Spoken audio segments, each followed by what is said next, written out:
Series की शुरुआत होती है हमारी हीरोइन मिसा से, जिसे हम एक छोटी सी बच्ची के रूप में रोते हुए देखते हैं। तभी एक लड़की मजाक मजाक में उसके पास आती है और उसके हाथ पर एक ब्रेसलेट पहना देती। हमें पता चलता है कि इस लड़की का नाम रीना है और वो इस ब्रेसलेट को फ्रेंडशिप ब्रेसलेट कहती है। उस पल के बाद से मिशा और रीना बचपन से ही बेस्ट फ्रेंड्स बन जाती। वो प्रैक्टिकली हर चीज में साथ रहती है, यहाँ तक कि काम में भी। दोनों एक ही कन्फेक्शनरी कंपनी में जॉब करने लगती है। कंपनी में निशा की मुलाकात एक नई एम्प्लॉय से होती, जिसका नाम तोमोया है। धीरे धीरे दोनों एक दूसरे से प्यार करने लगते। उनकी लव स्टोरी काफी ब्यूटीफुल होती है, जो आखिरी में शादी पर खत्म होती। लेकिन जो जिंदगी निशा को इतनी खूबसूरत लग रही थी, असल में वो बिल्कुल भी वैसी नहीं निकलती जैसी उसने इमेजिन की थी। कुछ टाइम बाद निशा को स्टमक कैंसर डायग्नोज होता है। उसे हॉस्पिटल एडमिट कर दिया जाता है। वो हॉस्पिटल में बहुत लंबा वक्त अकेले बिताती और तोमोया एक बार भी उससे मिलने नहीं आता।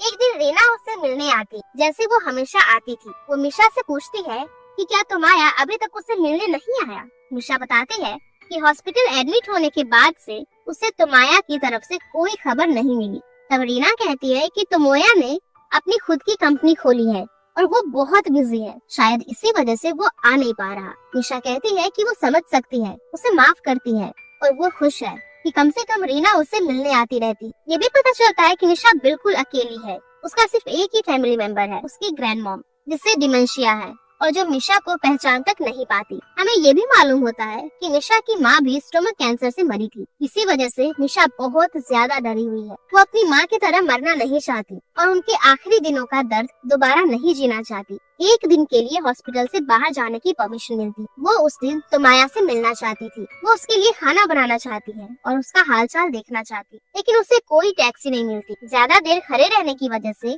वो बहुत थक जाती है और दर्द से कोलैप्स हो जाती। वो बाकी दिन काटने के लिए एक पेन किलर लेती है। तभी अचानक एक टैक्सी आकर रुकती है। ड्राइवर दरवाजा खोलता है और निशा को अंदर बिठा लेता है। अजीब बात ये, ड्राइवर को बिना कुछ कहे ही पता होता है कि निशा को कहाँ जाना है। लेकिन सबसे स्ट्रेंज चीज ये होती है कि निशा ड्राइवर का चेहरा ठीक से देख ही नहीं पाती। वो जितनी कोशिश करती है फोकस करने की, उतना ही चेहरा धुंधला रहता है। ड्राइवर निशा से कहता है कि उसे डेस्टिनेशन बताने की जरूरत नहीं है, वो खुद बेस्ट रूट जानता है। फिर वो निशा से कहता है कि बाहर खिड़की से देखो।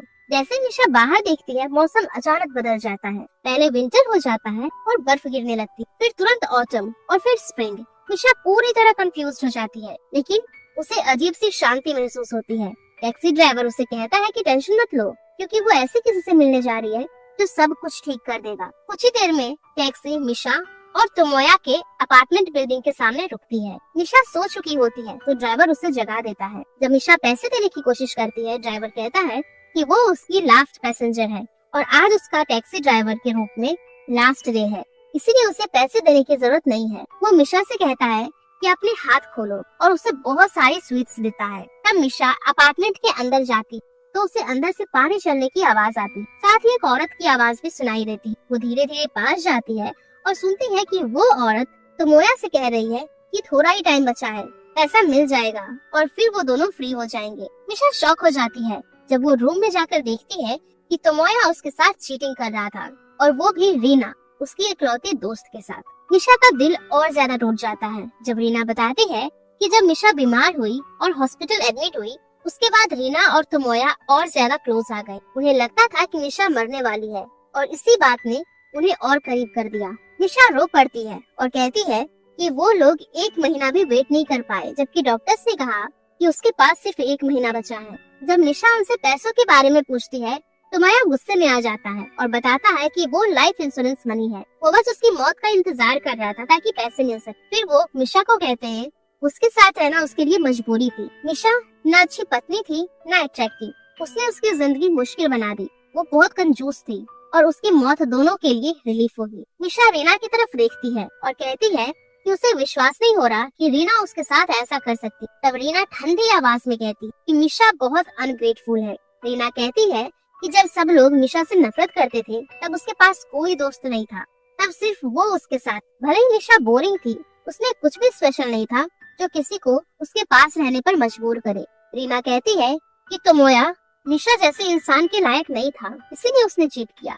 निशा कहती है कि वो इंश्योरेंस कंपनी को सब बता देगी और इंश्योर करेगी कि सारा पैसा उसके हस्बैंड के बजाय उसकी ग्रैंड मॉम को मिले। जैसे मिशा अपार्टमेंट से बाहर निकलती है तो मोया उसके पीछे भागता है, उसे मारता है और उसका बैग हाथ से गिरा देता है। बैग से पेपर्स गिर जाते हैं और पता चलता है कि वो थैंक यू लेटर्स हैं जो मिशा ने तोमोया और रीना के लिए लिखे थे। मिशा ने ये लेटर्स इसीलिए लिखे थे क्योंकि वो मरने से पहले उनसे अलविदा कहना चाहती थी। लेटर्स में उसने लिखा था कि तोमोया कितना अच्छा हस्बैंड है और वो उसे कितना प्यार करती है और रीना कितनी लॉयल फ्रेंड है, लेकिन उसने कभी इमेजिन नहीं किया था वो अच्छा हस्बैंड उसे सिर्फ पैसों के लिए मार डालने की कोशिश करेगा और लॉयल फ्रेंड एक शैतानी हंसी के साथ उसे बिल्डिंग से नीचे धक्का दे देगी। मिशा की मौत हो जाती है।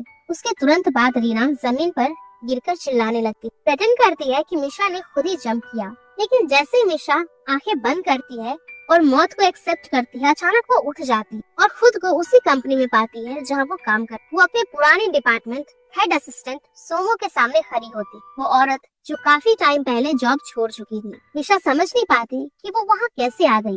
काम का दिन खत्म हो चुका था। जब वो एलिवेटर की तरफ जाती है तो उसे तोमोया दिखाई देता है, लेकिन वो अलग लग रहा था अपने पुराने हेयर स्टाइल के साथ। तोमोया भागकर उसके हाथ पकड़ने की कोशिश करता है, लेकिन मिशा घबरा जाती और भाग जाती। भागते हुए उसकी टक्कर रीना से हो जाती है जो मुस्कुराते हुए उसे बिल्कुल नॉर्मल तरीके से बात करती है, जैसे कुछ हुआ ही ना हो। मिशा पूरी तरह कंफ्यूज होकर वहाँ से भाग जाती है। आखिरी चीज जो उसे याद होती है वो है बिल्डिंग से गिरना और मरना। लेकिन उसी मोमेंट पर मिशा सड़क पर लगे एक बड़ी स्क्रीन पर एक एडवर्टाइजमेंट देखती। ये ओलंपिक्स 2015 का एड होता है। जैसे वो डेट पर फोकस करती है वो शॉक हो जाती है। इसका मतलब ये होता है कि वो पूरे 10 साल पीछे टाइम में चली गई है और जब वो मिरर में देखती है तो उसे पता चलता है कि वो सच में फिर से यंग हो चुकी, पूरे 10 साल छोटी। अब उसे कैंसर नहीं हुआ होता, वो बिल्कुल हेल्दी होती है, बिना किसी प्रॉब्लम के दौड़ सकती, कूद सकती। उसे बहुत ज्यादा भूख लगती है, बिल्कुल वाइड ओपन एपेटाइट के साथ, जो उसकी पहले वाली कंडीशन से बिल्कुल अपोजिट होता है। पहले इलनेस की वजह से वो अपनी पसंद का खाना भी नहीं खा पाती, इसीलिए वो पास के एक रेस्टोरेंट में जाती है और मेन्यू का लगभग सब कुछ ऑर्डर कर देती। तभी उसे सामो का कॉल आता है जो उसे बताती है कि सब लोग उसका काफी देर से वेट कर रहे हैं। तब निशा को याद आता है कि इस वक्त कंपनी में उसका न्यू प्रोडक्ट का प्रेजेंटेशन था और वो प्रेजेंटर थी। ये कंपनी में उसका पहला प्रेजेंटेशन था। निशा को याद आता है कि पहले ये प्रेजेंटेशन कितना बुरा गया था। वो उस दिन लेट हो गई थी, इसीलिए अब वो जल्दी जल्दी टैक्सी पकड़ने की कोशिश करती है क्योंकि वो पास्ट को रिपीट नहीं करना चाहती। आखिर ये उसकी सेकंड चांस है। लेकिन कंपनी पहुंचकर उसे याद आता है कि 10 साल पहले रीना ने जानबूझकर उसे गलत एड्रेस दिया था ताकि वो लेट हो जाए। उस वक्त मिशा को नहीं पता था कि रीना असल में किस तरह की इंसान है। फिर भी मिशा सही कंपनी बिल्डिंग की तरफ भागती है जहाँ प्रेजेंटेशन हो रही होती है। एलिवेटर में जाते वक्त वो गलती से एक आदमी की बाहों में गिर जाती और बहुत एम्बैरेस्ड होती। वो आदमी उसे कहता है लगता है वो काफी लेट हो रही है। मिशा उसे बताती है कि वो एक स्वीट्स कंपनी में काम करती और आज उसका न्यू प्रोडक्ट का प्रेजेंटेशन है और अपना नाम मिशा बताती है। वो आदमी कहता है कि उसने मिशा को काफी बार देखा है लेकिन उसका नाम कभी नहीं जानता था। फिर वो अपना इंट्रो देता है। उसका नाम सुजुकी है और वो उस स्वीट कंपनी के प्लानिंग डिपार्टमेंट का हेड है जहाँ मिशा काम करती। ये मिशा की जिंदगी में पहली बार होता है जब वो सुजुकी को देख रही होती। मिशा जल्दी जल्दी हॉल में जाकर प्रेजेंटेशन देती लेकिन दूसरी बार भी फेल हो जाती। वो शर्मिंदा और अपसेट होकर कंपनी वापस जाती है। तब रीना उसके पास आकर उससे माफी मांगती। मिशा को याद आता है कि पहले वो कितनी नेव थी। उसे लगता था रीना से सिर्फ एड्रेस में मिस्टेक हो गई हो। इस बार मिशा सिर्फ इतना कहती है कि कोई बात नहीं, ये नॉर्मल सिचुएशन, और वहाँ से चली जाती है। अब जब वो पास में लौट आई है उसे लगता है कि उसे अपनी यादों को दोबारा जीना चाहिए, इसीलिए वो एक छोटी सी डेजर्ट शॉप जाती जहाँ वो बचपन में अपने डैड के साथ जाया करती थी उनकी डेथ से पहले। ये उसकी सीक्रेट प्लेस थी, वो जगह जहाँ वो हमेशा जाती थी जब वो सैड हो। अपने डैड के साथ जुड़ी यादों के बारे में सोचते हुए अचानक उसके दिमाग में एक बात क्लिक करती। तब उसे समझ आता है कि वो टैक्सी ड्राइवर कौन था जिसका चेहरा वो देख नहीं पाई थी। वो ड्राइवर उसके डैड थे। उसके डैड भी पहले टैक्सी ड्राइवर हुआ करते थे और उनकी आदत थी उसे बिल्कुल उसी तरह स्वीट्स देने की जैसे उस मिस्टीरियस टैक्सी ड्राइवर ने दिया था। मिशा को पूरी तरह समझ नहीं आता कि ये सब हो क्या रहा है, लेकिन उसे इतना पता होता है कि उसके डैड ने उसे मौत से बचा लिया और जो ये सेकंड चांस से मिली है उसका कोई ना कोई मतलब जरूर होगा। मिशा बहुत इमोशनल होकर घर आती है और डिसाइड करती है कि वो इस दूसरे मौके का पूरा फायदा उठाएगी और अपनी कंपनी को बेटर बनाएगी। तभी उसे रीना का मैसेज आता जो उसे उनके अपकमिंग डेट के बारे में याद दिलाती। तब हमें पता चलता है कि ये मिशा और तोमोया की फर्स्ट ऑफिशियल डेट होने वाली है। रीना भी साथ जा रही होती ताकि वो तोमोया के फ्रेंड से मिल सके, शायद उनके बीच कुछ हो जाए। मिशा तैयार होने का डिसीजन लेती और डेट पर जाने के लिए रेडी होती, ये देखने के लिए कि आगे क्या होता है। और बिल्कुल वैसे ही 10 साल पहले जो चीजें हुई थी वो फिर से होने लगती। लेकिन इस बार मिशा को रीना और तोमोया से प्यार का नाटक करना पड़ता। तभी मिशा सोचती है कि उसने पहले कैसे नोटिस नहीं किया कि रीना हमेशा उसे मोक करती थी, दूसरों के सामने उसे ह्यूमिलिएटिंग फील करवाती थी और खुद को हमेशा बेटर दिखाने की कोशिश करती। मिशा हमेशा चुप रहती थी, लेकिन अब वो ये सब और बर्दाश्त नहीं कर सकती। तोमोया इस डेट के दौरान उसे प्रपोज करने वाला होता है, इसीलिए मिशा वहाँ से भाग जाती है और डेट छोड़कर चली जाती है। अगले दिन कंपनी में मिशा एक नोटबुक लाती है और अपने जिंदगी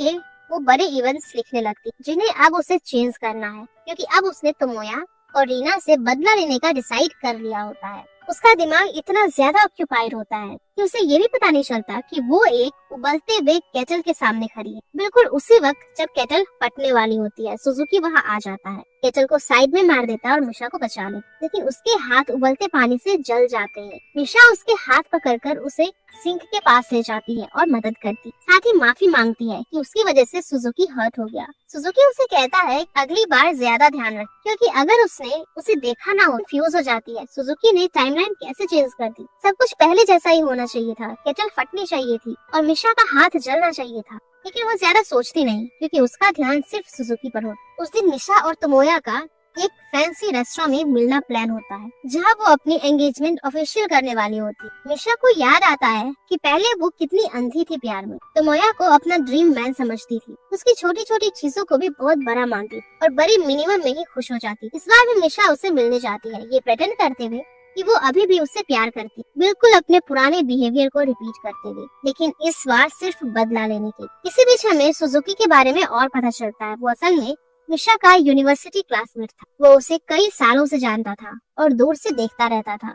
उसे पता था कि मिशा कितनी स्वीट और काइंड है, लेकिन वो इंट्रोवर्ट था, इसीलिए मिशा ने उसे कभी नोटिस नहीं किया। सुजुकी को यकीन ही नहीं हो रहा था जब उसने मिशा को कंपनी में एम्प्लॉय के रूप में दोबारा देखा। वो फिर से उसे दूर से देख रहा होता है, लेकिन मिशा हमेशा तोमोया पर फोकस्ड रहती थी। अगले दिन मिशा कंपनी के बाहर सुजुकी से टकरा जाती और उसे ग्रीट करती है, लेकिन सुजुकी कोई रिस्पॉन्स नहीं देता, वो बस मुड़कर चला जाता है, कि उसकी नॉर्मल आदत होती। रीना ये सब देख लेती और तुरंत इरिटेट हो जाती। वो मिशा के पास आकर पूछती है कि वो प्लानिंग डिपार्टमेंट के हेड जैसे हाई रैंकिंग इंसान को कैसे जानती और इतनी कैजुअली उसे ग्रीट कैसे कर सकती। मिशा एक्सप्लेन करती है कि सुजुकी ने पहले उसकी मदद की जब वो अपना हाथ जलने से बचा रहा था, इसलिए वो बस थैंक यू कहना चाहती थी। रीना कहती है कि सुजुकी कभी मिशा जैसे इंसान को देखेगा भी नहीं, आखिर वो चेयरमैन का ग्रैंडसन और सीईओ का बेटा है, कंपनी का लेजिटिमेट हेयर। तभी उनकी बात उनकी को-वर्कर मीकू तोड़ देती है, जो कहती है कि काम बहुत ज्यादा है और बेकार की बातों का टाइम नहीं है। उसी दिन मिशा रेस्टोरेंट में होती है जब उसे एक लड़की की आवाज सुनाई देती जो मदद मांग रही होती। वो अंदर फंसी होती है और बाहर नहीं निकल पा रही होती। मिशा थोड़ी एम्बैरेस्ड होती है, लेकिन फिर भी उसकी हेल्प करती है। तो पता चलता है कि वो लड़की मिकू है। वो बहुत स्वीट होती है और बार बार मिशा को थैंक यू कहती है। वो बताती है कि उसने और लोगों से भी मदद मांगी थी, लेकिन सबने उसे इग्नोर किया, सिर्फ मिशा ने उसकी हेल्प की। मिकू मिशा से प्रॉमिस करती है कि अब से वो दोनों फ्रेंड्स हैं और एक दिन वो जरूर उसका एहसान चुकाएगी। काम खत्म होने के बाद मिशा अपनी फेवरेट डिजर्ट शॉप जाती है। वहाँ वो सुजुकी को बैठा हुआ देखती है, स्वीट्स खाते हुए और टी पीते हुए। सुजुकी उसके पास आता है और ग्रीट करता है। मिशा उसे बताती है कि वो बचपन से इस जगह पर आती रही है। शॉप में काम करने वाली औरत उन दोनों को बात करते हुए देख लेती है और अस्यूम कर लेती है कि वो दोनों फ्रेंड्स हैं। वो सुजुकी का ऑर्डर मिशा की टेबल पर रख देती और कहती है कि वो क्लियरली क्रूज रखते हैं, फिर वहाँ से चली जाती है। सुजुकी पोलाइटली मिशा से पूछता है कि क्या वो उसके साथ बैठ सकता है। मिशा हाँ कह देती है। दोनों बैठकर बात करने लगते हैं और धीरे धीरे उन्हें पता चलता है कि वो दोनों कितने सिमिलर हैं। दोनों को अकेला बैठना पसंद है, अलग अलग डिजर्ट ट्राई करना, उनकी टेक्सचर, फ्लेवर और कंसिस्टेंसी एनालाइज करना, ताकि कंपनी के लिए नए प्रोडक्ट्स डेवलप कर सके। उसी मोमेंट पर सुजुकी मिशा से कहता है एक डिजर्ट शॉप एक दिन के लिए नए लिमिटेड एडिशंस डिजर्ट्स लॉन्च कर रही है और वो मिशा को उन्हें ट्राई करने के लिए इनवाइट करता है। मिशा उसे बताती है कि अनफॉर्चुनेटली वो बिजी है। हमें पता चलता है कि उस दिन रीना मिशा को अपने साथ ले गई थी क्योंकि वो एक ड्रेस खरीदना चाहती, लेकिन उसने मिशा को ये नहीं बताया कि ड्रेस किस ओकेशन के लिए है। फिर एक दिन रीना मिशा को फोन करके कहती है कि वो उसके साथ कहीं चलने को बोले। इस बार भी वो नहीं बताती कि वो लोग कहाँ जा रहे हैं। मिशा तब शॉक हो जाती है जब वो देखती है रीना वही ड्रेस पहनी हुई है जो उन दोनों ने मिलकर खरीदी थी। और तब मिशा को समझ आता है कि रीना उसे उनके हाई स्कूल रीयूनियन में ले आई है। रीना ने जानबूझकर मिशा को इस इवेंट के बारे में नहीं बताया ताकि मिशा प्रिपेयर्ड ना हो और सिंपल, प्लेन और बाकी लोगों के कंपैरिजन में कम अट्रैक्टिव लगे। घर लौटकर मिशा गुस्से में आकर रीना के साथ की सारी फोटोज फेंक देती है और साथ ही वो सारे कपड़े भी जो रीना ने उसे लेने में मदद की थी। तब मिशा को रियलाइज होता है कि रीना हमेशा उसे सबसे खराब आउटफिट चूज करवाती थी और ऊपर से प्रेटेंड करती थी कि वो कपड़े बहुत अच्छे लग रहे हैं। इसके बाद मिशा डिसाइड करती है कि वो सुजुकी के साथ डेजर्ट ट्राई करेगी, लेकिन वो सुजुकी को नहीं बताती कि वो आ रही है। वो रेस्टोरेंट जाकर टेबल रिजर्व करती है। जब सुजुकी वहाँ पहुँचता है तो वो मिशा को वहाँ वेट करते हुए देखता है। मिशा उसे अपने साथ बैठने को कहती है और बताती है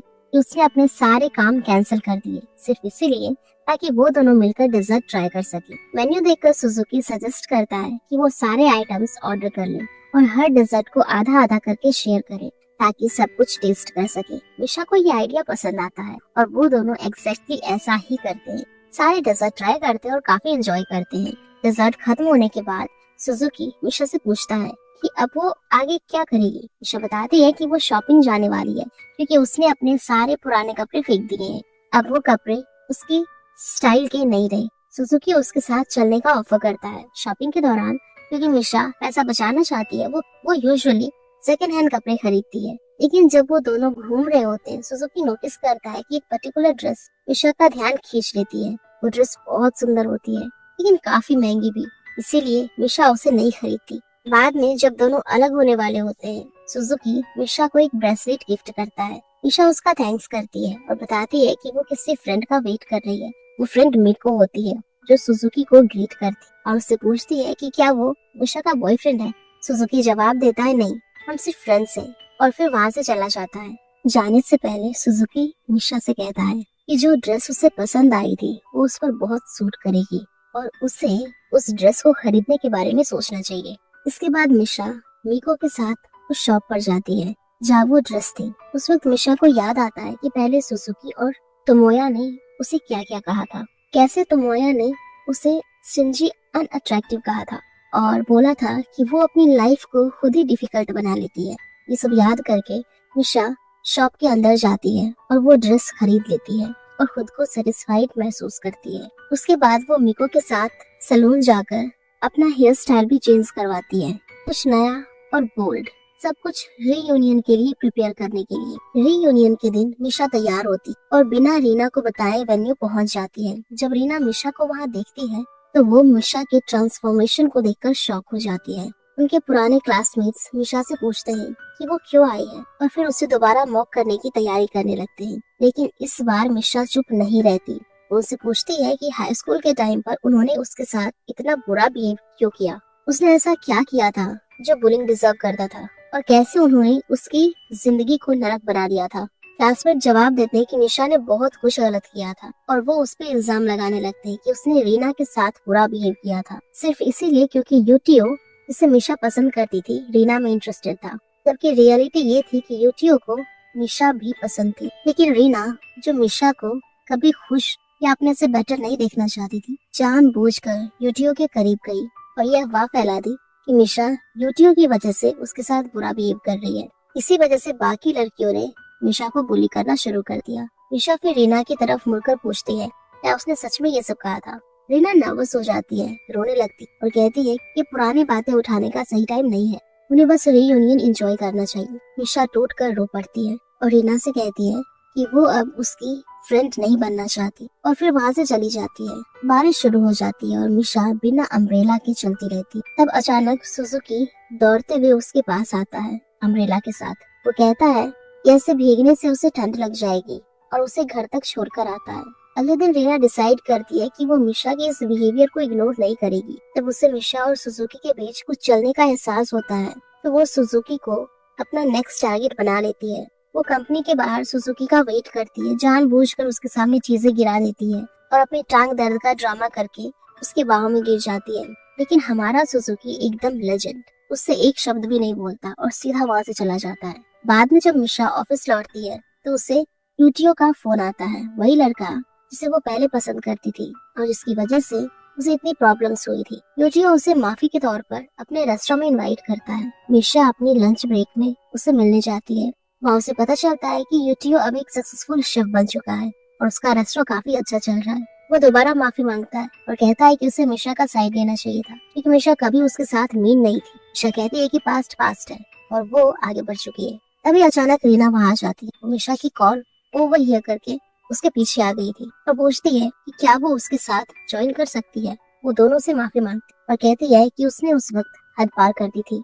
उसका कहना होता है कि उसने ऐसा सिर्फ इसीलिए किया क्योंकि उसे डर था कि अगर वो यूटियो को डेट करने लगेगी तो मिशा उसकी फ्रेंड नहीं रहेगी। ऑफ कोर्स मिशा जानती है कि रीना झूठ बोल रही है, लेकिन वो प्रिटेंड करती है कि उसने उसे माफ कर दिया। लेकिन जब वो ऑफिस वापस आती है तो मिशा नोटिस करती है कि रीना का नया टारगेट कोई और नहीं बल्कि सुजुकी है। रीना जानबूझकर मिशा के सामने सुजुकी के करीब जाने की कोशिश करती। इसी बीच मिशा को एक और चैलेंज फेस करना पड़ता है, डिपार्टमेंट हेड की असिस्टेंट स्यूमो की मदद करना। उनका डिपार्टमेंट हेड बहुत करप्ट है और हमेशा स्यूमो पर प्रेशर डालता है, उस पर गलतियों का इल्जाम लगाता रहता है जब तक उसे रिजाइन करने पर मजबूर नहीं कर देता। जॉब छोड़ने के बाद स्यूमो की जिंदगी कम्प्लीटली बिगड़ जाती है। मिशा बीच में आकर स्यूमो की मदद करती है।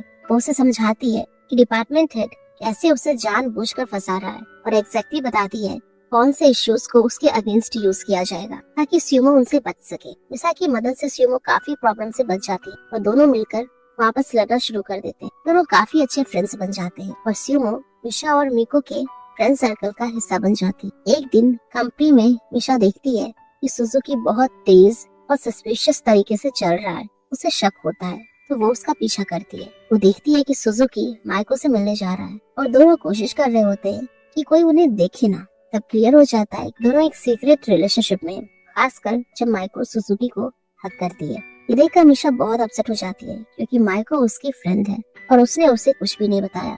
साथ ही सुजुकी भी मिशा के साथ बहुत अच्छा बिहेव करता था, इसीलिए मिशा को लगता है कि शायद वो सिर्फ उसके साथ प्ले कर रहा था। उस दिन के बाद से मिशा सुजुकी के साथ काम करना बंद कर देती और जब तक बहुत ज्यादा जरूरी ना हो उसे कम्प्लीटली अवॉइड करती। साथ ही उसे तोमोया के करीब रहना भी मजबूरी लगता क्योंकि वो उससे भी बदला लेना चाहती थी, भले ही वो उसे बिल्कुल बर्दाश्त ना कर पाती। एक दिन जब मिशा तोमोया के साथ बाहर होती है, तोमोया अचानक से बताता है कि वो उसके अपार्टमेंट पर रात को रुकने आ रहा है। तब मिशा उसे कहती है कि वो बिजी है और ये पॉसिबल नहीं है। तो तोमोया गुस्सा हो जाता है और कहता है कि वो मान लेगा जैसे उसने कुछ सुना ही नहीं और फिर सीधा उसके घर जाने लगता है। लेकिन मिशा अपना हाथ उसके हाथ से छुड़ा लेती है और उसे कहती है कि वो सेल्फिश बनना बंद करे, उसने ऑलरेडी मना कर दिया और वो बिजी है। ये कहकर मिशा वहाँ से चली जाती है। कुछ दिन बाद कंपनी सबके लिए एक ट्रिप ऑर्गेनाइज करती है। तो मिशा मजबूरी में तोमोया और रीना के साथ एक ही गाड़ी में ट्रैवल करती। ट्रिप के दौरान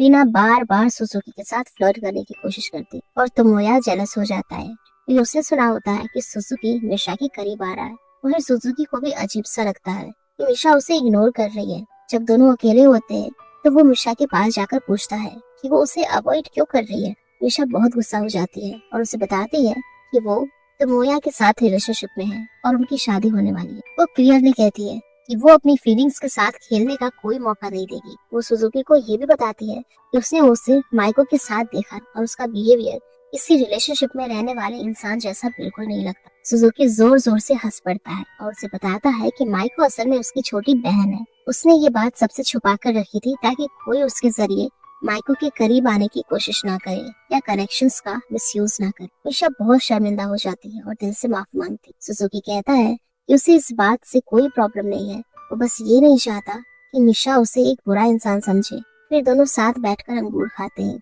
और जो कुछ भी हुआ होता है उस पर हंसने लगते हैं। लेकिन रीना ये सब देख लेती है और बहुत जेलस और फ्रस्ट्रेट हो जाती है क्योंकि उसकी सारी चालें फेल हो रही होती है। ट्रिप से वापस आते वक्त वो सुजुकी से कहती है कि वो उसके साथ गाड़ी में आए क्योंकि उसे कुछ इम्पोर्टेंट बात करनी है। सुजुकी उसे गाड़ी में बैठने देता है लेकिन रीना के पास कहने के लिए कुछ होता ही नहीं। वो बस चाहती थी कि ऑफिस के लोगों को लगे कि वो सुजुकी के करीब है और मिशा को जलन हो। सुजुकी समझ जाता है कि वो क्या कर रही है और उसे कहता है कि जो लोग बिना रिमोर्स के दूसरों को हर्ट करते हैं उनके साथ आखिर में सब कुछ वापस आ जाता है। वो ये भी कहता है कि रीना एक बहुत ही बुरी इंसान है और ऑनेस्टली कोई भी उसे अपना लवर बनाना नहीं चाहेगा क्योंकि वो बिल्कुल अनबियरेबल है। रीना उसे कहती है गाड़ी रोकने के लिए और उतर जाती है। फिर तोमोया की गाड़ी में बैठ जाती है, लेकिन फिर भी रीना बिना मिशा को हर्ट किए जाने को रेडी नहीं होती। वो सुजुकी के पास जाती है, उसके चेहरे के करीब झुकती है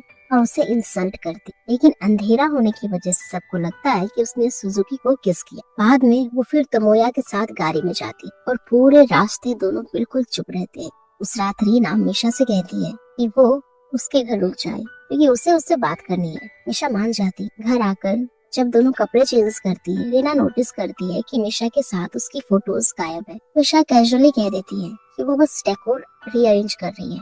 मिशा पूछती है रीना क्या बात करना चाहती थी। रीना कहती है कि एक दिन उसने मिशा को बारिश में सुजुकी के अम्ब्रेला के नीचे चलते हुए देखा था और उसे लगा कि उनके बीच कुछ चल रहा है। वो कहती है कि अब वो चुप नहीं रह सकती और झूठ बोलती है कि सुजुकी ने उसे हरास किया था और जो आज उनके बीच हुआ वो सिर्फ एक ट्रैप था सुजुकी को फंसाने के लिए। वो मिशा को डराने की कोशिश करती है। मिशा प्रेटेंड करती है कि वो डर गई और कहती है कि रीना उसकी बेस्ट फ्रेंड है और हो सकता है कि सुजुकी ने सच में उसके साथ कुछ गलत किया हो। उस दिन के बाद से मिशा ऑफिस में सुजुकी को कम्प्लीटली इग्नोर करना शुरू कर देती। इसकी वजह से सुजुकी को लगने लगता है कि शायद उसने सच में कुछ गलत कर दिया है। एक दिन वो मिशा से बात करने की कोशिश करता है, उसके पीछे भागता है। मिशा उसे खींचकर छुपने के लिए ले जाती क्योंकि रीना उन्हें देख रही होती। अगर रीना उन्हें साथ देख लेती तो मिशा का प्लान फेल हो जाता। वो प्लान इसमें वो रीना को ये दिखाना चाहती है कि वो सुजुकी से दूर रह रही है। मिशा उसके साथ बैठ जाती और कहती है कि वो नहीं चाहती कि रीना उन्हें साथ देखे। सुजुकी कहता है कि वो मिशा जो कहेगी वही करेगा, लेकिन जाने से पहले उसे अपना डिफेंस देना जरूरी है। वो मिशा को बताता है कि उसने रीना को कभी टच नहीं किया, बल्कि रीना खुद उसके बहुत ज्यादा करीब आ गई थी और उसने उसे इंसल्ट किया था। वो बताता है कि जब रीना उसके साथ गाड़ी में बैठी थी तब उसने उसे क्लियरली रिजेक्ट कर दिया था और डांट भी लगाई थी। अगले दिन मिशा रीना को फोन करती और मिलने का प्लान बनाती। जब वो मिलती है तो माया भी वहाँ आ जाता है। मिशा उन दोनों को शादी से पहले थोड़ा टाइम साथ स्पेंड करने के लिए एक साथ लाई होती। पूरे आउटिंग के दौरान मिशा ऐसे बिहेव करती जैसे वो तोमाया से बहुत ज्यादा प्यार करती, उसका ख्याल बच्चे की तरह रखती है। एंड में वो एक शांत जगह जाते हैं और मिशा तोमाया से उसके फाइनेंसेस और इन्वेस्टमेंट्स के बारे में बात करना शुरू करती। तोमाया बताता है कि वो क्रिप्टो करेंसी में इन्वेस्ट कर रहा है और उसने 10 मिलियन यॉन कमा लिए। मिशा प्रेटेंड करती है कि वो बहुत इम्प्रेस्ड है, ऑब्वियसली रीना को पैसों का लालच देने के लिए। और जैसे मिशा ने सोचा था, जब वो बाथरूम जाने के लिए उठकर जाती है और वापस आती है तो वो देखती है कि रीना तोमाया के बालों के साथ खेल रही होती। ये प्रूफ होता है कि मिशा का प्लान काम कर गया और रीना दोबारा तोमाया को छीनने की कोशिश कर रही है। एक दिन रीना तोमाया से अकेले मिलने को कहती बिना मिशा के और उसे बताती है कि वो अपनी फ्रेंड के लिए वरीड है, लेकिन उससे कुछ ऐसा पता होना चाहिए जो उसकी मदद कर सके। वो तोमाया को कहती है कि उसने अफवाह सुनी है कि मिशा प्लानिंग डिपार्टमेंट के हेड सुजुकी के साथ इन्वॉल्व है। वो कहती है कि वो मिशा के लिए डर रही है क्योंकि मिशा की माँ ने पहले अपने पति और मिशा को छोड़कर किसी और आदमी के साथ भाग गई थी। ये बात मिशा ने सिर्फ रीना को ही बताई थी, किसी और को नहीं। रीना बार बार तोमाया को प्रवोक करती और कहती है कि नेचुरली मिशा किसी सुजुकी जैसे इंसान के लिए गिर सकती, रिच, हैंडसम और पावरफुल। ये सब सुनकर तोमाया के अंदर जेलसी भर जाती है। वो बहुत ज्यादा पीने लगता है और मिशा के पास आ जाता है जो अभी अभी काम से निकली होती और उसे घर छोड़ने का ऑफर करता है, लेकिन वो वेट नहीं कर पाता। गाड़ी के बीच रास्ते में वो मिशा से सुजुकी के साथ उसके रिलेशन के बारे में पूछता है। मिशा कोई जवाब नहीं देती और गाड़ी से उतरना चाहती है, लेकिन तोमाया जबरदस्ती उसका हाथ पकड़ लेता है ताकि वो बात करे। जब मिशा डर जाती तोमाया उसे कहता है कि उसे डरने की जरूरत नहीं है, ये बस उसकी फैमिली का नेचर है। जैसे उसकी माँ किसी और आदमी के साथ भाग गई थी, वैसे ही वो भी सुजुकी के साथ भाग जाएगी। मिशा शॉक हो जाती है क्योंकि उसने कभी एक्सपेक्ट नहीं किया था कि रीना ये बात तोमाया को बता देगी। जब वो गुस्से और दुख में वहाँ से जाने लगती है, तोमाया उसके पीछे जाता है और उसे थप्पड़ मार देता है। मिशा रोते हुए घर जाती है और जैसे ही घर पहुँचती है उसे अपने पेट में बहुत तेज दर्द महसूस होता है। ये उस कैंसर के शुरुआती साइंस होते हैं जो उसे फ्यूचर में होने वाला है। अगले दिन ऑफिस में रीना मिशा के साथ बिल्कुल नॉर्मल बिहेव करती, जैसे कुछ हुआ ही ना हो। ऑफिस के बाद तोमाया मिशा से बात करने को कहता है और माफी मांगता है। वो कहता है कि वो नशे में था और अपने आप पर कंट्रोल नहीं कर पाया। वो मिशा को एक कॉन्ट्रैक्ट देता है, बहुत महंगा और लग्जरियस अपार्टमेंट, और कहता है कि शादी के बाद वही उनका घर होगा। लेकिन मिशा उसे क्लियरली कहती है कि उसने उसे माफ नहीं किया है, ना उसकी बातों के लिए और ना ही थप्पड़ के लिए। इस पर तमाया गुस्से में कहता है कि उसे मिशा की हिम्मत पर यकीन नहीं हो रहा। गलती तो मिशा की थी, वही चीटिंग कर रही थी, और अब जब उसने डिसाइड किया कि उसे माफ करने का, तो वही उस पर उल्टा इल्जाम लगा रही है। निशा हंस पड़ती और कहती है कि वो ब्रेकअप चाहती और वो किसी भी तरह से उस जैसे आदमी के साथ रहने के लिए मजबूर नहीं है। ये कहकर वो वहाँ से चली जाती। इसी बीच सुजुकी काम खत्म करता है और अपनी बहन मो से मिलता है। वो उसे बताती है कि उसका प्लान मिशा के साथ बाहर जाने का, लेकिन मिशा ने उसे फोन पर बताया कि उसका अपने फियांसे से ब्रेकअप हो चुका है और अब वो उस अपार्टमेंट की बुकिंग कैंसिल कर रही है जहाँ शादी के बाद दोनों को रहना था। ये सुनते ही सुजुकी पैनिक हो जाता है और तुरंत मिशा के अपार्टमेंट की तरफ भागता है, क्योंकि उसी वक्त मिशा उस अपार्टमेंट के सामने बिल्कुल उसी जगह खड़ी होती है जहाँ पिछली जिंदगी में उसकी मौत हुई। मेमोरीज ओवरलैप होने की वजह से मिशा को लगता है जैसे सब कुछ फिर से रिपीट हो रहा है। सच में बिल्डिंग से गिरने वाली होती है और मर जाती है, लेकिन इस बार सुजुकी उसे पकड़ लेता और रोते हुए उसे जोर से गले लगा लेता। उसे कहता है कि वो उसे दोबारा मरने नहीं देगा। यहाँ हमें पता चलता है कि सुजुकी सिर्फ मिशा का यूनिवर्सिटी का क्लासमेट ही नहीं था, बल्कि बात उससे काफी ज्यादा गहरी थी। वो काफी टाइम से मिशा का ख्याल रखता आ रहा था और उसकी केयर करता था।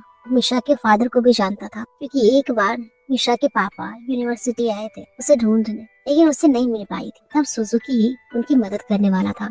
हमें ये भी पता चलता है पिछली जिंदगी में हुई मौत का सुजुकी पर गहरा असर पड़ा था। जो कुछ भी हुआ था उसके बाद मिशा और सुजुकी दोनों को शांत होने के लिए शॉवर की जरूरत होती है। वो दोनों उस अपार्टमेंट के अंदर जाते हैं जिसे मिशा कैंसिल करने वाली होती। मिशा पहले शॉवर लेने जाती और थोड़ी देर बाद सुजुकी भी अंदर जाता है। मिशा कंफ्यूज हो जाती है, उसे पूछती है कि जब भी उसे मदद की जरूरत होती है वो हमेशा वही कैसे होता है।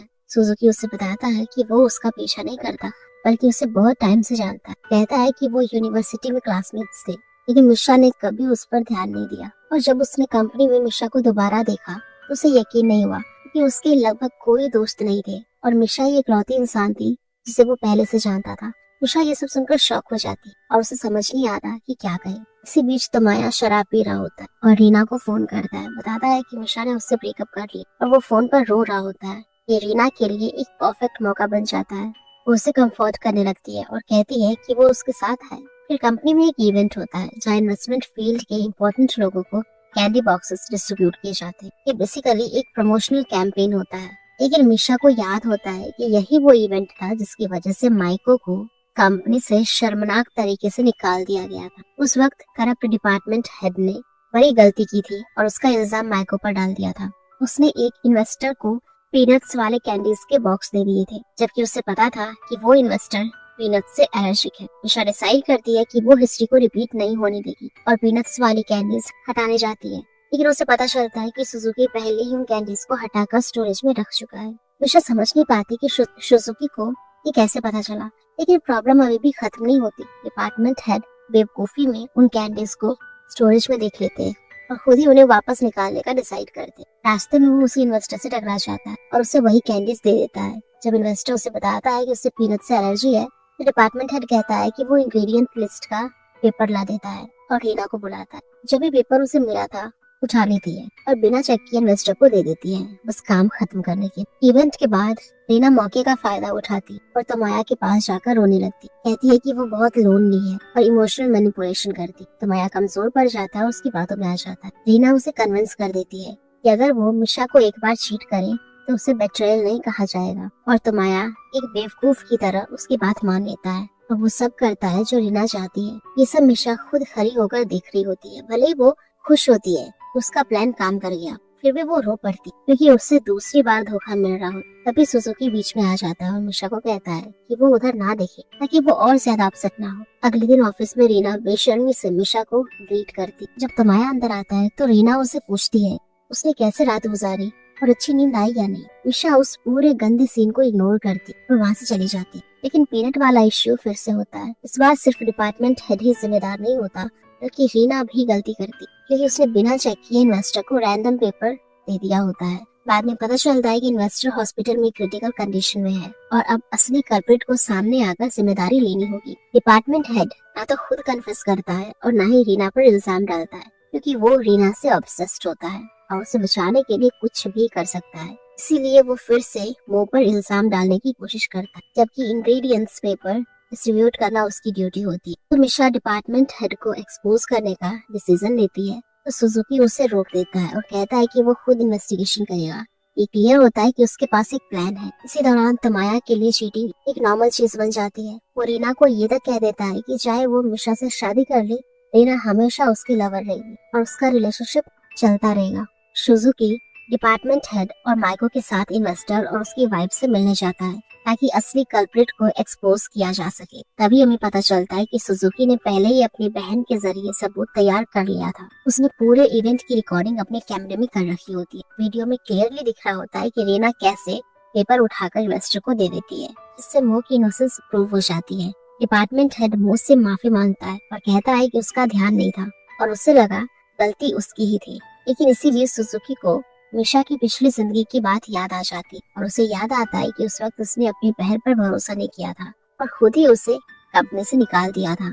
इसीलिए अब वो अपनी उस गलती को सुधारना चाहता है। अगले दिन कंपनी में मिशा डिसाइड करती है कि वो तमाया को एक्सपोज करेगी। वो ऑफिस के बीच में रो पड़ती है और कहती है कि उसे पता चल गया कि तमाया उसकी क्लोजेस्ट फ्रेंड रीना के साथ चीट कर रहा है। वो फ्लोर पर बैठकर रोने लगती है और ये खबर आग की तरह पूरी कंपनी में फैल जाती, जिससे रीना और तमाया दोनों की रेपुटेशन बर्बाद हो जाती। सिर्फ इतना ही नहीं, सुजुकी इन्वेस्टर वाले केस की भी प्रॉपर इन्वेस्टिगेशन करता और डिपार्टमेंट हेड से करवा लेता है। उसकी और रीना दोनों की इन्वॉल्वमेंट सामने आ जाती। रीना के एक्शंस और चीटिंग स्कैंडल की वजह से सुजुकी उसे कंपनी से फायर कर देता है और उसे तुरंत अपना सामान पैक करके निकलने को कहता है। कंपनी से निकलते वक्त रीना मिशा से माफी मांगने की कोशिश करती और कहती है कि वो दोनों फ्रेंड्स हैं और वो मिशा को खोना अफोर्ड नहीं कर सकती। लेकिन मिशा उसे बताती है कि तमाया पहले ही माफी मांग चुका है और कह चुका है कि रीना के साथ उसका रिलेशनशिप मीनिंगलेस था, बस एक गलती थी, इसीलिए मिशा ने उसे माफ कर दिया। मिशा रीना को ये भी कहती है कि वो उसे भी माफ करती है क्योंकि अब रीना के पास न जॉब है न दोस्त और वो बस एक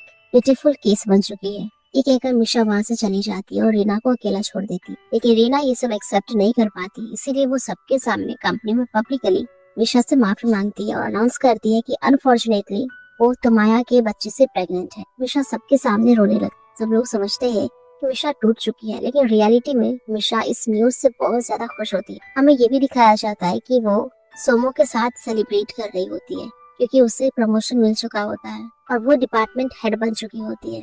पुराना department head warehouse transfer कर दिया जाता है और बस टाइम की बात होती है जब उसे पूरी तरह से फायर कर दिया जाएगा। और एंड में भी पता चलता है कि रीना के प्रेग्नेंट होने की वजह से तमाया को उससे शादी करनी पड़ती। उसकी माँ ये बात एक्सेप्ट कर लेती और रीना को अपने बेटे की बीवी बनाने के लिए तैयारी शुरू कर देती। इधर सुजुकी और मिशा पहले से भी ज्यादा क्लोज हो जाते हैं, इतना कि दोनों एक बहुत ही स्पेशल आउटिंग पर साथ जाते हैं। वो ओल्ड कॉलेज हैंगआउट को रिविजिट करते हैं, पुरानी यादों को याद करते हुए और बात करते हैं कि कैसे वो हमेशा एक दूसरे के आसपास रहते थे। लेकिन मिशा ने कभी सुजुकी को नोटिस नहीं किया। दोनों यूनिवर्सिटी के लेक के सामने बैठे। मिशा बताती है कि वो रोज वहाँ आया करती थी क्योंकि वहाँ एक टर्टल था जिसे वो खाना खिलाती थी। लेकिन जब उसके डैड की डेथ हुई उस पीरियड में लेक सूख गया था। जब वो वापस आई टर्टल गायब था। मिशा को लगा वो मर गया। फिर एक दिन उसे ट्री पर एक नोट मिला जिसमें लिखा था कि टर्टल ठीक है और कोई उसका ख्याल रख रहा है। उस दिन से मिशा ने उस अननोन पर्सन को अपना गार्डियन एंजल माना, लेकिन उसे कभी पता नहीं चला कि वो कौन था। अब समझना मुश्किल नहीं है, वो सुजुकी ही था। उसने ही टर्टल को वहाँ से निकाला और उसका ख्याल रखा, लेकिन कभी मिशा को बताया नहीं। अब तमोया रियलाइज करता है कि वो रीना के साथ शादी में बिल्कुल भी खुश नहीं है। उसे पूरी तरह डिस्गस्ट फील हो रहा है।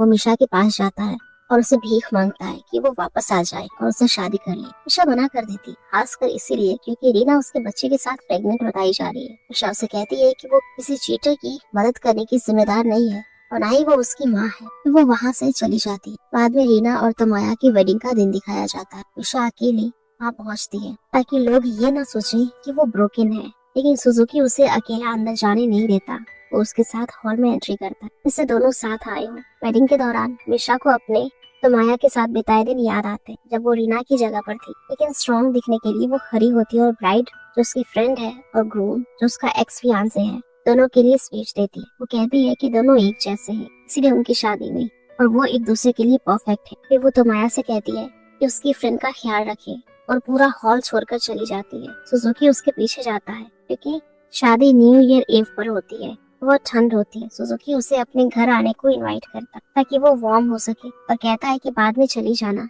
लेकिन जैसे ही मिशा उसके घर में एंटर करती है, वो एक टर्टल देखती है। शेल पर एक खास मार्क देखकर वो समझ जाती है कि ये वही टर्टल है जो उसका कॉलेज के टाइम साथ था। वो आंसू भरी आंखों से सुजुकी को देखती है और कहती है कि वो उसका गार्डियन एंजल है।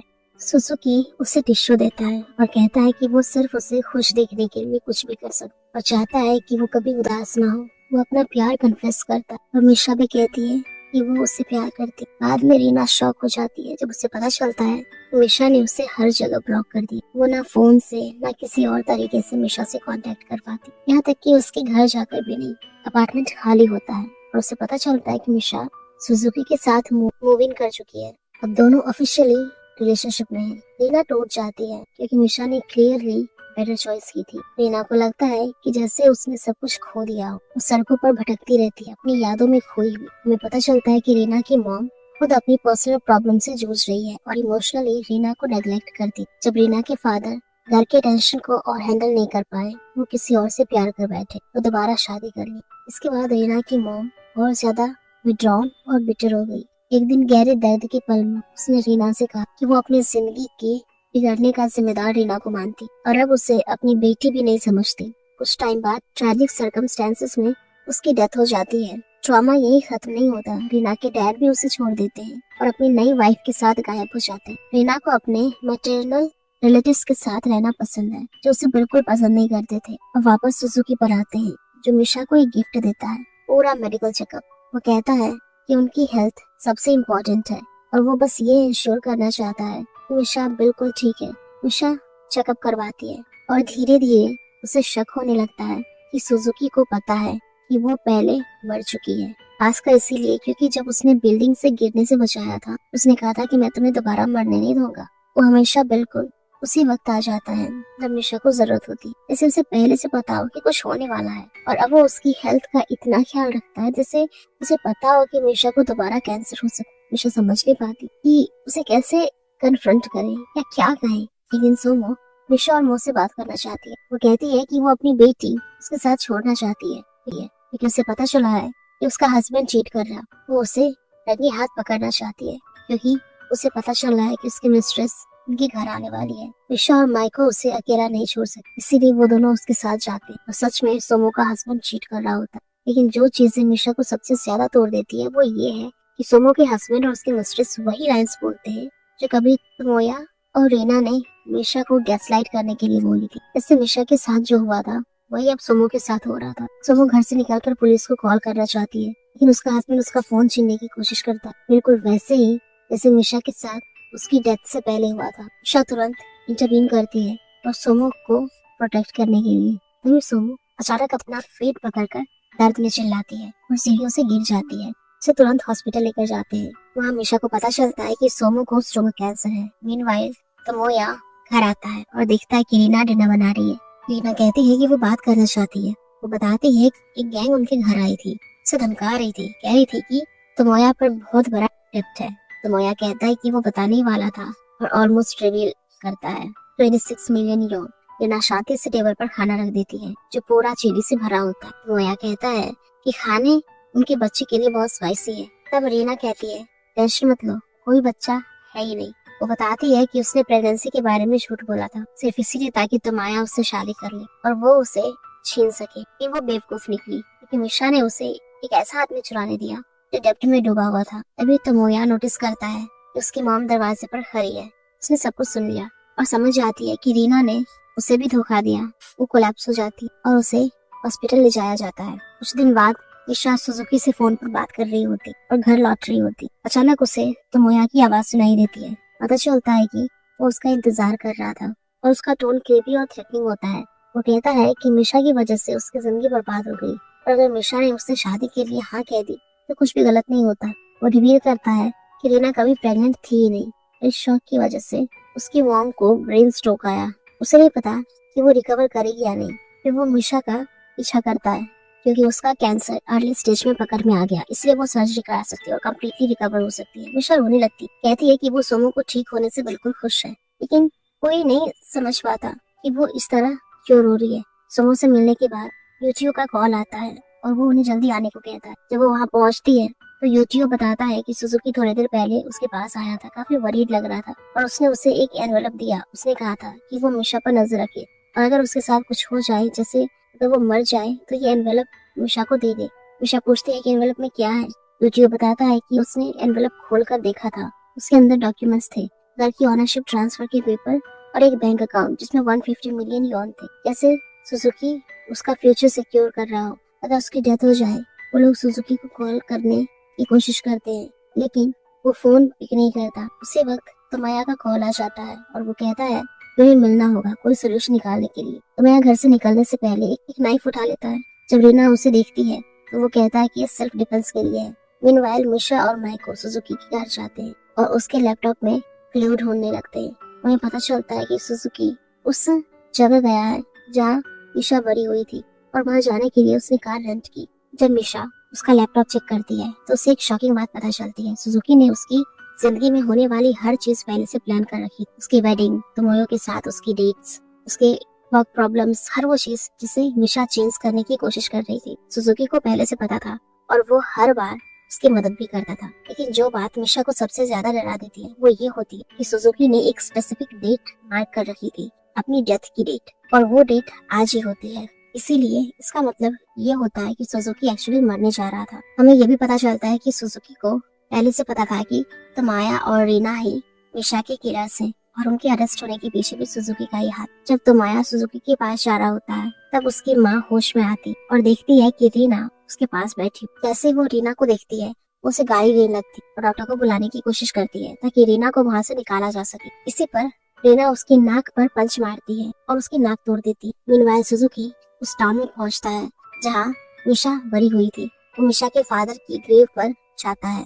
वो एश्योर करता है उनकी बेटी का ख्याल रखेगा। जब तोमाया वहाँ पहुंचता है तो सुजुकी उसे अपने कार में बिठा लेता है। वो उसे बताता है कि वो दोनों कहीं जा रहे हैं और उसे एक बड़ी अमाउंट ऑफ मनी ट्रांसफर करता है। लेकिन सच ये होता है कि सुजुकी दुख और गुस्से से कम्प्लीटली ओवरवेल्म था। वो चाहता था कि तोमाया इस लाइफ और पिछली लाइफ दोनों में जो पेन उसने दिया है उसका वेट फील करे। इमोशंस कंट्रोल से बाहर हो जाते हैं। सुजुकी गाड़ी बहुत तेज चलाने लगता है, एक ब्रिज की तरफ, बिना रुकने का कोई क्लियर इंटेंशन नहीं। अचानक मिशा उसके सामने आ जाती है। सुजुकी टाइम पर ब्रेक्स मार देता है। मिशा कार का डोर खोलती है, तोमाया को बाहर खींच कर निकालती है, खुद उसकी जगह बैठ जाती है और सुजुकी से फॉर्मली कहती है कि गाड़ी चलाओ, तोमाया को रोड पर छोड़कर। फिर वो दोनों बात करते हैं। मिशा उसे कहती है कि वो जो करने जा रहा है वो बिल्कुल पागलपन था। वो कहती है कि उसे पता चल गया था कि सुजुकी भी पहले मर चुका था, बिल्कुल उसकी तरह। सुजुकी इमोशनल हो जाता है। हमें पता चलता है कि वो मिशा से बहुत प्यार करता था और दूर से हमेशा उस पर नजर रखता। जब उसने मिशा को कंपनी में दोबारा देखा तो उसे यकीन ही नहीं हुआ कि उसे दोबारा उसके पास आने का चांस मिल रहा है। लेकिन वो कुछ कर नहीं पाया क्योंकि मिशा ने तुरंत तोमाया से शादी कर दी थी। जब मिशा की डेथ हुई, सुजुकी बिल्कुल उसी जगह पर था जहाँ मिशा मरी थी और ये बात उसे और ज्यादा झंझोड़ देती है। जब उसने बदला लिया और मिशा के किलर्स को अरेस्ट करवाया तो उसे लगा कि उसके पास जीने का कोई रीजन नहीं बचा। वो गाड़ी बहुत तेज चला रहा था और उसी ब्रिज पर मर गया जहाँ वो तोमाया को मारने की कोशिश कर रहा था। सुजुकी मिशा को बताता है कि उसे लगा अगर वो तोमाया को मार देगा तो मिशा हमेशा के लिए सेफ हो जाएगी और अपनी सेकेंड लाइफ शांति से जी पाएगी। मिशा रोने लगती है और कहती है उसे ये जिंदगी बहुत प्यारी है क्योंकि वो सुजुकी के साथ जी रही है। वो बाकी की जिंदगी भी उसके साथ जीना चाहती है। जो सुजुकी कर रहा था वो सेल्फिश था, जो खुद को मिशा से दूर ले जा रहा था। सुजुकी बताता है कि जब वो मरा था तो अचानक खुद को एक टैक्सी में पाया और उस टैक्सी का ड्राइवर मिशा का फादर था। उसके फादर ही उसे वापस लाइफ में लाए थे। जब वो सोया और दोबारा उठा तो वो खुद को 2015 में पाता है, 10 साल पीछे। उसे तुरंत समझ आ गया कि वो टाइम ट्रेवल कर चुका है। वो कंपनी गया प्रेजेंटेशन अटेंड करने और जब एलिवेटर में मिशा से टकराया तो उसकी डेथ के बाद पहली बार उसे देख रहा था। इसलिए उसे लगता है कि उसने जो करना था वो सब कर लिया और अब वो शांति से मर सकता है। लेकिन फिर दोनों डिसाइड करते कि वो अपनी बाकी जिंदगी साथ में जिएंगे और इसी सेकेंड चांस का पूरा यूज करेंगे। उसी वक्त माई को मिशा को कॉल करती है और कहती है कि तुरंत इंस्टाग्राम ओपन कर। जब मिशा ओपन करती है तो देखती है कि रीना ने अपनी फोटो पोस्ट की है मिशा की ग्रैंड मॉम के साथ। रीना ने उन्हें नर्सिंग होम से किडनैप कर लिया होता है और प्लान ये होता है कि उन्हें शो में छोड़कर मरने दे, सिर्फ मिशा को दुख देने के लिए। मिशा और सुजुकी तुरंत नर्सिंग होम की तरफ भागते हैं और हर जगह ग्रैंड मॉम को ढूंढने लगते हैं। दोनों अलग अलग हो जाते हैं। आखिरकार मिशा रीना को देख लेती है और उसका पीछा करती है। दोनों के बीच फाइट होती है। मीनवाइल सुजुकी मिशा की ग्रैंड मॉम को ढूंढ लेता है और उन्हें नर्सिंग होम स्टाफ के हवाले कर देता है। फिर वो मिशा तक पहुंचने के लिए भागता है। जब रीना को समझ आता है कि वो मिशा को मार नहीं पाएगी तो वो भाग जाती है। दूसरी तरफ तोमोया एक सुपरमार्केट जाता है और एक चार्जर खरीदता है। उसे पता चलता है कि उसकी माँ होश में आ गई है। वो ठीक है, उसे कॉल करता है, लेकिन माँ रोते हुए बताती है कि रीना ने उसे मारा, उसकी नाक तोड़ दी और भाग गई। इसी दौरान तोमोया पीछे मुड़ता है और देखता है कि रीना वही सुपरमार्केट में खड़ी है। वो प्रेटेंड करता है कि वो उसके लिए बहुत वरीड है। कहता है कि उसे पता है कि उसने उसकी मॉम को मारा, लेकिन वो उसे माफ करता है और मॉम से पैचअप करने को हेल्प करेगा। लेकिन असल में वो रीना को मारने का प्लान बना रहा होता है, क्योंकि उसकी लाइफ इंश्योरेंस 100 मिलियन यॉन की है और तोमोया उसका बेनिफिशियरी है। अगली सुबह रीना तोमोया को कॉल करती है और कहती है कि तुरंत हॉस्पिटल आ जाओ, उसकी माँ की कंडीशन और ज्यादा बिगड़ गई है। तोमोया गाड़ी में बैठकर हॉस्पिटल की तरफ तेज चलाता है, क्योंकि उसका फोन बजता है। रीना का कॉल होता है, वो फोन उठाता है और रीना हंसने लगती है। वो कहती है कि तोमोया इमोशंस छुपाने में बहुत खराब है, उसे पता था कि इंश्योरेंस के लिए उसे मारना चाहता है और जो जाल वो रीना के लिए बिछा रहा था उसमें खुद ही फंस गया। रीना बताती है कि उसने कार के ब्रेक्स काट दिए हैं, वो हॉस्पिटल नहीं पहुंच पाएगा, वो क्रैश करेगा और मरेगा। जब तोमोया ब्रेक्स ट्राई करता है तो उसे पता चलता है कि वो काम ही नहीं कर रहा। उस स्पीड पर उसकी मौत पक्की होती है। अपने लास्ट मोमेंट में तोमोया मिशा को कॉल करता है, वो उससे माफी मांगता है, कहता है कि वो किसी और मर्द के साथ मिशा को खो देने का दर्द बर्दाश्त नहीं कर पाया। वो मिशा को उन सब अच्छी चीजों के लिए थैंक्स करता है और उसने उसके लिए और अपना रिग्रेट एक्सप्रेस करता है। अचानक मिशा को एक जोर का क्रैश सुनाई देता है। तोमोया की गाड़ी वॉल से टकरा जाती है और वो मर जाता है। उसके बाद रीना गायब हो जाती है। कुछ दिन बाद वो सुजुकी से मिलने आती और उसे कहती है कि अगर वो चाहता है कि मिशा जिंदा वापस मिले तो बिना पुलिस को बताए उसके साथ चले। उसने मिशा को भी किडनैप कर लिया होता है। रीना ने एक्स डिपार्टमेंट हेड, जिसे सुजुकी ने वेयर हाउस भेज दिया था, उसके पास जाकर डील की होती है। उसने कहा होता है कि अगर वो सुजुकी से बदला लेने में हेल्प करे तो वो उससे शादी करेगी। वो आदमी ऑब्सेस्ड और बेवकूफ होता है, इसीलिए मान जाता है। उसने स्टन गन खरीदना और मिशा के किडनैपिंग में मदद की। जब सुजुकी रीना के साथ जाता है तो वो उसे चोक करने की कोशिश करता है ताकि वो बताए मिशा कहाँ है, लेकिन रीना के पास नाइफ होता है। वो सुजुकी को स्टैब कर देती, कहती है कि उसका मौका चूक गया। फिर वो डिपार्टमेंट हेड के साथ गाड़ी में बैठकर मिशा के पास जाती है। जब मिशा को होश आता है तो वो खुद को एक अम्यूजमेंट पार्क में पाती है, फर्स्ट व्हील राइड पर बंधी हुई। रीना उसके सामने वाली सीट पर बैठी होती है, उसका हाथ खून से भरा होता है। मिशा डर जाती है, रीना रोने लगती है और कहती है कि वो दोनों हमेशा सब कुछ साथ करती थी और वो अकेली नहीं रहना चाहती थी, इसीलिए मिशा को मारना होगा और मिशा के साथ साथ रीना भी मरेगी। इसी वक्त सुजुकी को बहुत ज्यादा ब्लीड कर रहा होता है। इसी तरह अम्यूजमेंट पार्क तक पहुंचता है। वो डिपार्टमेंट हेड को नॉकआउट करता है और राइड एक्टिवेट करने की कोशिश करता है ताकि मिशा तक पहुंच सके, लेकिन मिशा वेट नहीं करती है। वो रीना का रेसिस्ट करती है। जब रीना उसे स्टैब करने की कोशिश करती है तब अचानक फर्स्ट व्हील का डोर खुल जाता है। रीना दोबारा रोने लगती और कहती है कि जो कुछ भी हुआ वो सब की जिम्मेदार वही थी, वो विलन थी, विक्टिम थी। फिर वो खुद को ऊंचाइयों से नीचे फेंक देती है और बिल्कुल उसी तरह मर जाती है जैसे मिशा अपनी खुशी लाइफ में मरी थी। जब मिशा राइड से नीचे उतरती है तो सुजुकी को बाहर वेट करता हुआ पाती है। उसके कपड़े खून से भरे होते हैं। जैसे वो देखता है कि मिशा ठीक है, वो बेहोश हो जाता है। मिशा हेल्प के लिए चिल्लाती है और सुजुकी को हेल्प ले जाया जाता है। उसकी कंडीशन बहुत क्रिटिकल होती है। डॉक्टर कहते हैं कि शायद वो होश में ना आए, लेकिन ये उसका टाइम नहीं होता। चमत्कार से वो रिकवर कर जाता है। साले बीत जाते हैं और सुजुकी और मिशा साथ रहते हैं। इस बार उनकी जिंदगी पहले से काफी बेटर होती है। मिशा कंपनी छोड़ देती है और वो रेस्टोरेंट खरीद लेती है जहाँ वो और उसके फादर पहले जाया करते थे। रेस्टोरेंट बंद हो चुका होता है और मिशा पूरी मेहनत से उसे चलाने लगती। वो अपनी ग्रैंड मॉम को नर्सिंग होम से निकाल कर अपने साथ रख लेती और रेस्टोरेंट मैनेज करने में उनकी मदद ले लेती। फिर वो दिन आता है जिस दिन मिशा ओरिजिनली मरी थी। वो इस दिन को सुजुकी के साथ सेलिब्रेट करना चाहती। जब वो सेलिब्रेशन फूड की तरफ ड्राइव कर रहे होते हैं तो एक टैक्सी उनके पास से गुजरती है। मिशा शॉक हो जाती है जब वो पैसेंजर को देखती है। वो उसके फादर होते हैं। सुजुकी भी उन्हें देख लेता है। बहुत ही बातें अभी भी उनको समझ नहीं आती, लेकिन वो अपना सफर जारी रखते हैं। वो अपने डेस्टिनेशन पर पहुंचते हैं। सुजुकी रिंग निकालकर प्रपोज करने वाला होता है, लेकिन मिशा रुक नहीं पाती। वो खुद ही सुजुकी से पूछ लेती है क्या वो उसे शादी करेगा। सुजुकी उसकी बोल्डनेस देखकर स्टन रह जाता है, लेकिन हाँ बोल देता है और रिंग उसकी उंगली में पहना देता है। और यहीं पर ये सीरीज तो गाइस, अगर आप लोगों को ये सीरीज पसंद आई होगी तो प्लीज वीडियो को जरूर लाइक करिएगा, शेयर करिएगा और ऐसे ही और भी सीरीज के लिए हमारे चैनल को भी सब्सक्राइब करें। Thank you.